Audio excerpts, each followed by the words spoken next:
शुभ सकाल मु डॉक्टर शिवप्रसन्न पाठी प्रिय छात्र छात्रीगण आज आलोचना कार्यक्रम ग्लोबलाइजेशन बछा बछा 20 गोटी प्रश्न उत्तर को मु प्रस्तुत करी जहाँकि आपण मानकर पीजीटी एवं एसएसबी सिलेबस रही अछि ग्लोबलाइजेशन अध्याय एवं ये ग्लोबलाइजेशन रु मिनिमम 4 गोटी प्रश्न आसु चलतु देखिए ग्लोबलाइजेशन प्रथम प्रश्न कौन कहूँ in which century arose globalization कौ शताब्दी रे ग्लोबलाइजेशन देखा बा उत्पत्ति 18 19 20 ऑल ऑफ द अबव ए सब गुड़िक तो पिलामाने एक नंबर रो उत्तर हम सी 20th सेंचुरी विंशतम शताब्दी रे ग्लोबलाइजेशन देखा विश्व रे वाणिज्य क्षेत्र रे विश्वर देश देश मान भितर संपर्क प्रतिष्ठा करने। द्वितीय नंबर प्रश्न देखिए ग्लोबलाइजेशन विशेष to unify all the nation states of the world under the structure of the which organization जो ग्लोबलाइजेशन चिंताटा चली विश्व स्तर रे गोटे ग्राम वाणिज्य भित्तिक सृष्टि करने ग्लोबलाइजेशन चिंताधारा रे कौ जिनसटा सबु राष्ट्र मानक कौ ऑर्गेनाइजेशन सबु राष्ट्र मानक एकाठ करने को चाहूँ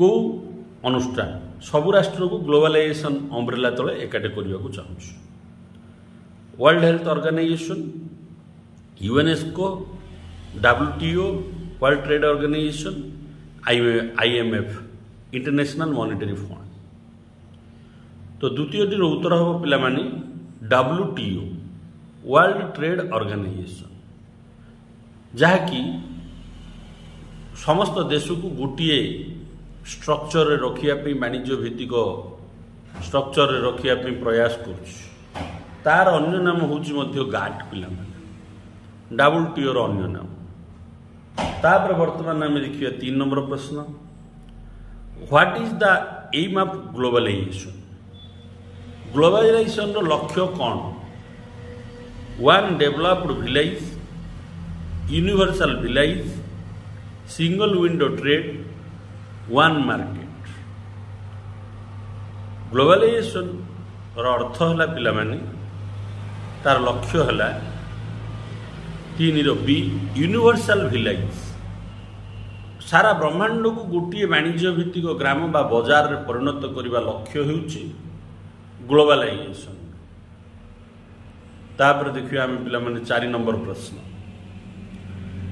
which is proposed by Adam Smith economic क्षेत्र रे आदम स्मिथ तो समस्त सुनिथिबो यूएसए रो कोटा आदम स्मिथ ग्लोबलाइजेशन क्षेत्र रे प्रपोज करथिले the principle of international trade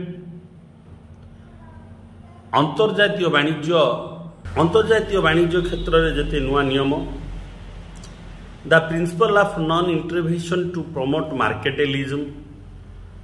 मार्केटलिज्म को आग को बढ़ाइया नॉन इंटरवेंशन नियम सब किए कौथे हस्तक्षेप कर से नियम सब बनी कि trade in with rule and regulation वाणिज्य व्यवसाय विभिन्न नियम trade with highly benefited and promote to foreign investment वाणिज्य व्यवसाय अत्यधिक लाभ केमिति हम विदेशी पूंजी केमिति निवेश हम से उपरे नियम तो पिलामाने ये 4 रो उत्तर हम बी आदम स्मिथ लिखिछंती बा प्रपोज करछंती the principle of non intervention of promote mercantilism विश्व स्तर रे वाणिज्यक चिंताधारा को अग्रगति करने से भितरे नॉन इंटरवेंशन प्रिंसिपल्स कौन कले ताहार प्रतिबंधक हबनी से सब कथा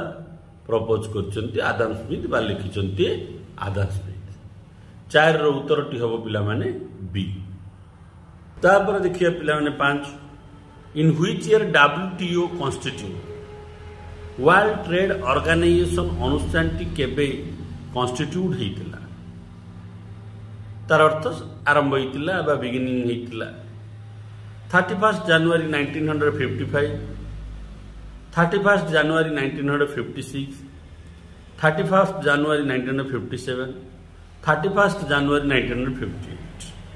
तो पिला माने एडे 31st January मासरे हितला 31 तारिख रे हितला वर्ल्ड ट्रेड ऑर्गेनाइजेशन किंतु मसियाटी परिवर्तन अछि 5 रो उत्तर खंडिक हबो ए 1955 31 तारिख जनवरी मास 1955 मसीह वर्ल्ड ट्रेड ऑर्गेनाइजेशन कन्स्टिट्यूट होता था रूल एंड रेगुलेशन सहित सी फंक्शन करने आरंभ करता देखिए आम 6 नंबर प्रश्न which is barrier of world trade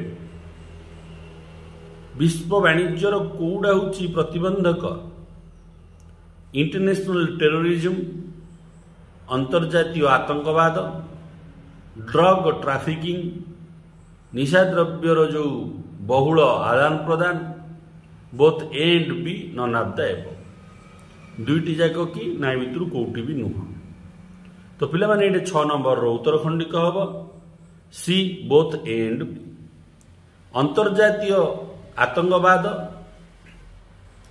एवं निशा द्रव्य जो आदान प्रदान किना बिका होउची यह विश्व वाणिज्य क्षेत्र में गोटे प्रतिबंधक होउची ताकू रोकिया जाकि विभिन्न नियम आनिया पड़ुची जहाँकि विश्व वाणिज्य हडल्स फिल करुची देखिए नेक्स्ट 7 नंबर प्रश्न which of the organisation not promoted the spirit of internationalism which of the organisation ए भितर को अनुष्ठान नॉट प्रमोट माने सी प्रमोट करूनी उत्साहित करूनी टू स्पिरिट ऑफ इंटरनेशनलिज्म माने अंतर्जातीय ताबाद को कौ अनुष्ठान टी प्रमोट करूना ओपीईसी एशियन सार्क आईएसआई तो पिला माने 7 नंबर रो उत्तर टी होची डी आईएसआई कहीं ये हूँ गोटे आतंकवाद अनुष्ठान जी कि विश्व में बैरियर ये प्रमोट करनी अंतर्जातीयतावाद चिंताधारा किंतु ओपीईसी एशियन सार्क एगुड़िक गोटे गोटे अनुष्ठान अंतर्जातीय क्षेत्र में सुसंपर्क प्रतिष्ठा करने उभय उभय देशंकर मध्य सहभागिता अभिवृद्धि करने क्षेत्र में 7 रो उत्तर टी हम डी 8 नंबर प्रश्न टी देखा Which of the international organization encourage states to have uniform policies of human rights, social securities and environment? को अंतर्जातीय अनुष्ठान उत्साहित करुच्ची विभिन्न राज्य गुड़िक बा देश गुड़िकर स्वतंत्र नियम आनिबा पई मानवाधिकार उपरे सामाजिक सुरक्षा उपरे एवं परिवेश उपरे कार्य करिबा पई को अनुष्ठान प्रयास कर Amnesty International Red Cross Greenpeace all of the above 8 number रो पिला माने उत्तर टी हम D all of the above ये सब गुड़िक Amnesty International Red Cross Greenpeace ये समस्त अनुष्ठान अंतर्जातीय क्षेत्र में मानवाधिकार सामाजिक अधिकार और परिवेश उपरे काम करछन्ति 8 नंबर रो उत्तर टी पिला माने हम डी वर्तमान देखिए आम 9 नंबर प्रश्न व्हाट इज डंकेन प्रपोजल ग्लोबलाइजेशन सहित बहुत संपर्क पिला डंकेन प्रपोजल कौन big Nations involve in trade बृहत राष्ट्रगुड़िक वाणिज्य व्यवसाय रे मिसिबा आवश्यक trade with highly production Nations जो राष्ट्रगुड़िक अत्यधिक उत्पादन कर वाणिज्य व्यवसाय होगा दरकार ट्रेड विथ लिमिट वाणिज्य व्यवसाय गोटे सीमा भितर रहिबा दरकार non tax restriction of international trade अंतर्जातीय वाणिज्य को कर मुक्त करने आवश्यक बा कर उपरे जो कटकणा रखी से भितर उच्छेद होगा आवश्यक 9 नंबर रो उत्तर टी पिला माने होची D non tax restriction of international trade Duncan proposal रे से कहले जे कौनसी कर संग्रह करवा दरकार नहीं अंतर्जातीय वाणिज्य व्यवसाय क्षेत्र में। तापर आम देखिए पे नेक्स्ट 10 नंबर प्रश्न। 10 नंबर प्रश्न कौन कहूँ, which of the country has been evidence by the collapse of the economy by foreign investment? Mexico, South Korea, Thailand, all of the above. Globalisation रो एडा गोटे पिला माने नकारात्मक कार्य को देश सी कोलैप्स होइतिला तार अर्थनीति माने अर्थनीति भांगी पड़ीथिला फॉरेन इन्वेस्टमेंट जो। फॉरेन इन्वेस्टमेंट आइले देश जेपरि आगु बढ़िवो तार भी किछि कुप्रभाव अछि। को देश उपरे विदेश पुंजी निवेशर कुप्रभाव पड़ीथिला? 10 रो भी उत्तरटी पिला माने हबो D, all of the above. Mexico, South Korea, Thailand एई देश गुड़िकर विदेश पुंजी अधिक निवेश होइतिला। पर विदेश राष्ट्र माने जेतेबेले पुंजी प्रत्याहार कले से देशर अर्थनीति दोहली जाइतिला, अर्थनीति भांगी जाइतिला एवं देश गुड़िक आर्थिक समस्या अनुभव करथिले। तापर देखिबा आम पिला माने 11 नंबर प्रश्न। 11 नंबर प्रश्न हम कौन कहूँ, व्हाट इज हावाक कैपिटलिज्म? कैपिटलिज्म अर्थ है पुंजीपति पिला माने। हावाक ना रे हावाक capitalism. Private business can have ownership of capital goods. जो प्राइवेट लोक माने साधारण लोक मानकर वाणिज्य एवं मालिकाना हो सब पदार्थ उपरे। Nation is the owner of all capital goods. राष्ट्र होची समस्त उत्पादित पदार्थर मालिक। Traders and capitalistic people is the backbone of nation. वाणिज्य व्यवसाय और पुंजीपति माने होचंती गोटे राष्ट्र मेरुदंड। Government should handle all trade. सरकार सबू वाणिज्य व्यवसाय बुझा दरकार, प्राइवेट लोक देवा दरकार। यही भितर कौटा कहते हावाक कैपिटलिज्म? 11 उत्तर हम A, private business can have ownership of capital goods. हावाकर पुंजीवाद नीति कौचे साधारण बेसरकारी अनुष्ठान प्रत्येक उत्पादित पदार्थर मालिक हेबा दरकार। तापर देखिए आम 12 नंबर प्रश्न। Which of the nation not stand for capitalism? को राष्ट्र गुड़िक पुंजीपति चिंता सपक्ष छिड़ा होई नाहांती? America, Britain, Japan, Cuba. 12 उत्तरटी डी, क्यूबा। क्यूबा कैपिटलिज्म रो फेवर रे नुह। अमेरिका तो फुल कैपिटलिज्म। ब्रिटेन, जापान एगुड़िक पुंजीपति मानकर देश। तापर आम देखिए पिला माने नेक्स्ट होची 13 नंबर प्रश्न। How many percent of people of the world living in developing countries? विश्वर जेते जनसंख्या अछंती सारा विश्वर केते शतकड़ा लोक उन्नत देश गुड़िकर अछंती? 65 शतकड़ा, 70 शतकड़ा, 80 शतकड़ा, 85 शतकड़ा।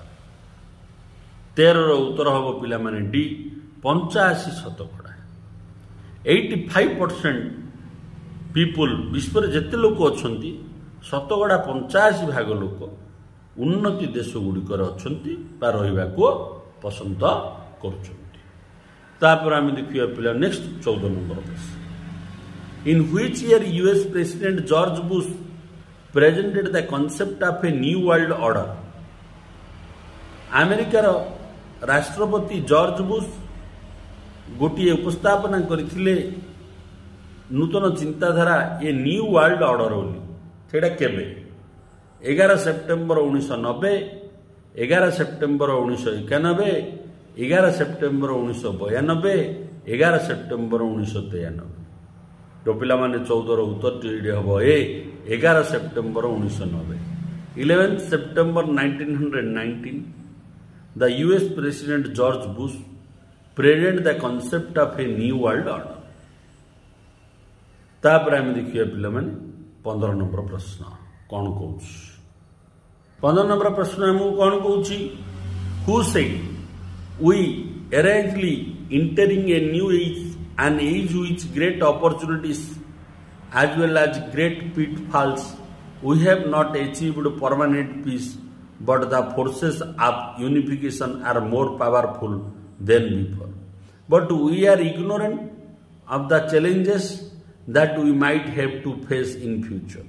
किए कहले आम गोटे नूतन जुगरे पदार्पण करचंती आम पे अनेक सुजोग आसी आम जहाँकि चिरस्थायी भाव में किसी शांति प्रतिष्ठा करिपारि नाही किंतु निजे निजको शक्तिशाली करिबा एवं आगामी भविष्य को भल करवा ये कथाटी किए कहले George Bush Donald Trump John Biden Barack Obama 15 number रो उत्तर पिला माने हबो ए जॉर्ज बुश अमेरिकार राष्ट्रपति कहचंती एही उक्तिटी विश्वर हित उद्देश्य तापर देखिए 16 नंबर प्रश्न in world how many % people living in highly industrial countries 10%, 15%, 20%, 25%.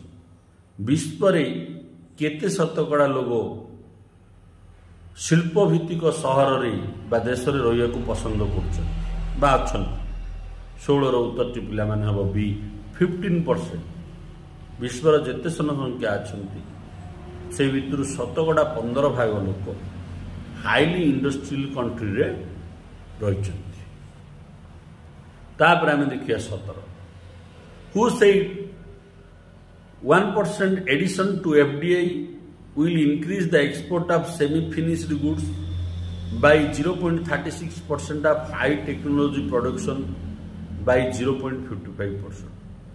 George W. Bush, Professor Sanjay Lal Lani Oxford Professor University, Adam Smith, none of the above. तो 17 नंबर उत्तर हम पिला माने B professor Sanjay Lal Oxford university A उक्ति कहते. तापर आम देखिए पिला माने 18 नंबर प्रश्न which south east Asian country not growth by the miracle economy. Miracle अर्थनीति द्वारा को साउथ ईस्टियन कंट्री डेवलप होई नहीं. Singapore, Bangladesh, Thailand, Indonesia. 18 पिला माने उत्तर हम बी बांग्लादेश. बांग्लादेश रो मिरेकल इकोनॉमी रे डेवलप होई नहीं. तार अर्थ सिंगापुर, थाईलैंड, इंडोनेशिया आ गोटे चाइना मध्य पिला मिरेकल इकोनॉमी डेवलप होइछि माने आपण मन अनुमान कर परिबेनी सेति डेवलप से मानकर हो जाइछि. चाइना तो बहुत डेवलप कर जाइछि विश्व रे द्वितीय नंबर रे पळि आछि. तापर हम देखिया नेक्स्ट प्रश्न हमर 19 नंबर प्रश्न.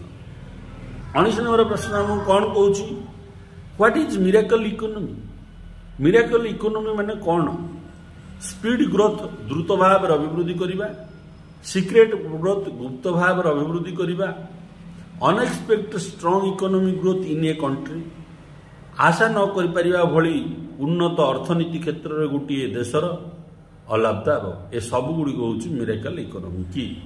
19 नंबर उत्तर पिला माने हम सी अनएक्सपेक्टेड आशा न करिथिबा स्ट्रॉन्ग माने दृढ़ इकोनॉमिक अर्थनीति ग्रोथ उन्नति इन ए कंट्री माने जन आशा जहाँ कर अधिक परिमाण रे द्रुत गति रे जो अर्थनीति राष्ट्र वृद्धि हुए आशाठू अधिक कहुच्छी मिरेकल इकोनॉमी.